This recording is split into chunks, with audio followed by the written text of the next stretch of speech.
In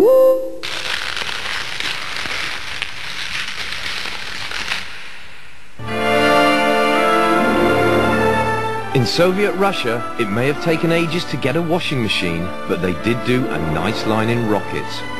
Every May Day, the Red Army paraded its weapons through Moscow in the hope of putting the willies up the west. Well, as we all know, the Cold War is now finished, and today everybody, east and west, is completely happy-clappy. But the Russians have finally sneaked onto American soil. And I'm not just talking about any old bit of turf. This spot right here is just a stone's throw from the massive US naval base in Norfolk, Virginia. And the machine that the Russians used for this invasion is in here.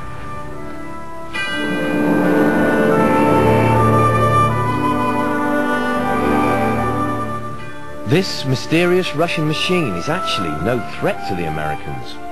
But its grandparents, now they were something to be scared of.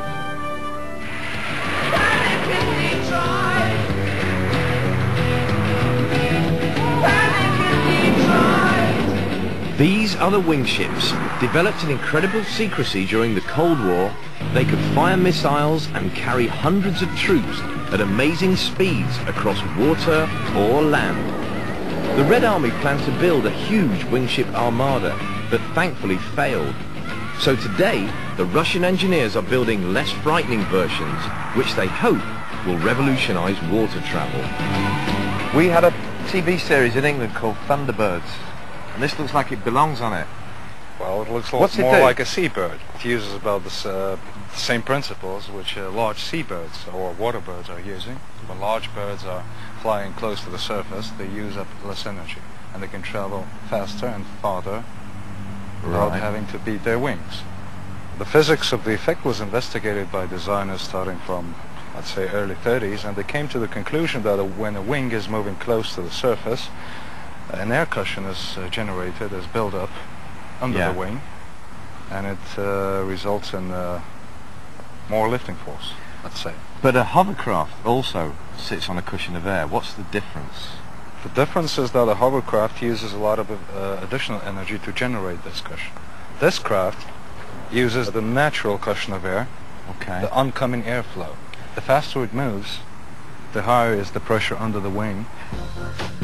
At takeoff, the air cushion is generated by the propellers, and then, Bobsky's your uncle, the forces of nature take over, giving the wingship its natural lift and making it much more economical than a hovercraft. Pretty clever stuff. But then again, the inventor was a pretty clever guy.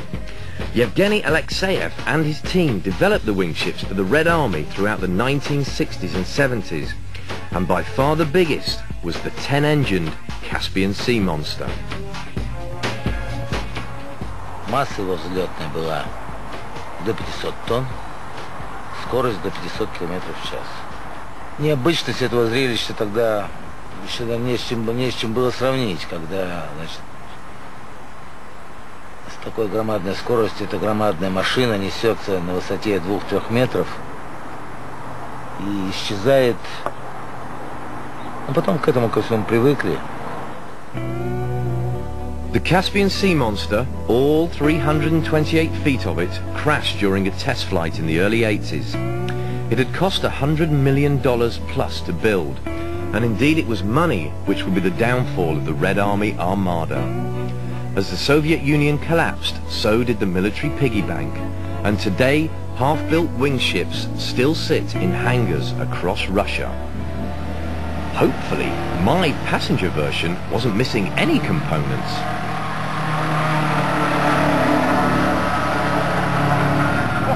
We're going!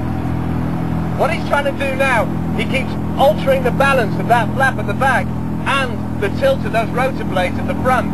If it all works, then this thing skims, as it is doing, across the water, foot off the ground, about 80 miles an hour. If it doesn't work, off fish move. Up in space, I'm staring. There's something quite bizarre I cannot see. Actually, that day we were only about 6 inches off the water because its new Mercedes V8 had upset the balance. Me, I was more worried about the in-flight chit-chat. Right. Okay. I don't know what he's on about.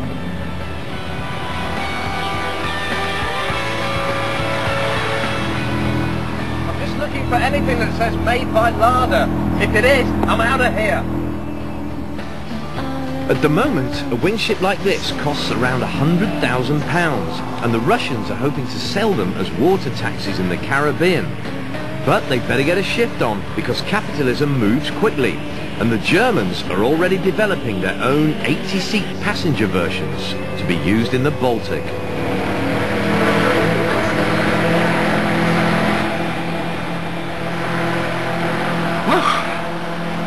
It's an impressive machine, and Ivan the Terrible has clearly become Ivan the Technical. Now, will it work? Well, I really don't know. I haven't got Wingship A-level. But if it does, then this will become Russia's second most famous export.